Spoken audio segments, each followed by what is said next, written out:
Most egy új merevlemezt fogunk installálni a gépbe, ami semmilyen módon nincs megformázva, ezért, hogyha elindítjuk a gépet, nem látjuk a merevlemezt.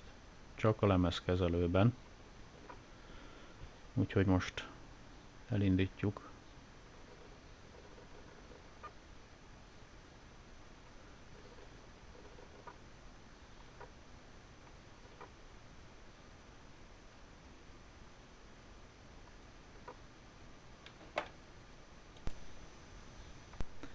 Tehát itt a fájlkezelőben nem látható az új merevlemez, ezért a saját gépre jobb klikkel kattintva a kezelés menüpontot válasszuk, ahol ezt a formázást meg tudjuk tenni.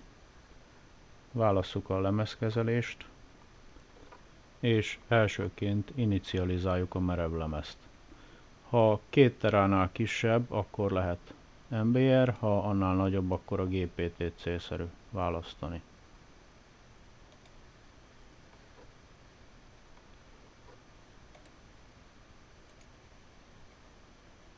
Most formázzuk meg az új kötetet,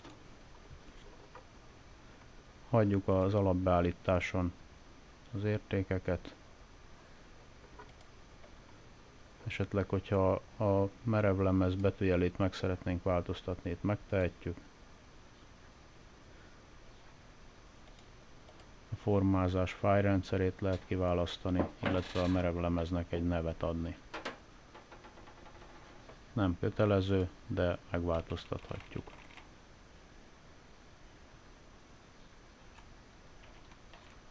Most ennek a 2 terás merevlemeznek 2T tároló nevet adunk. És megformázzuk.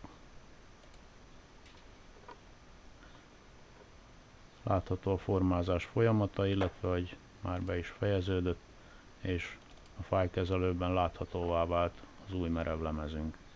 Mostantól kezdve normál módon használhatjuk azt.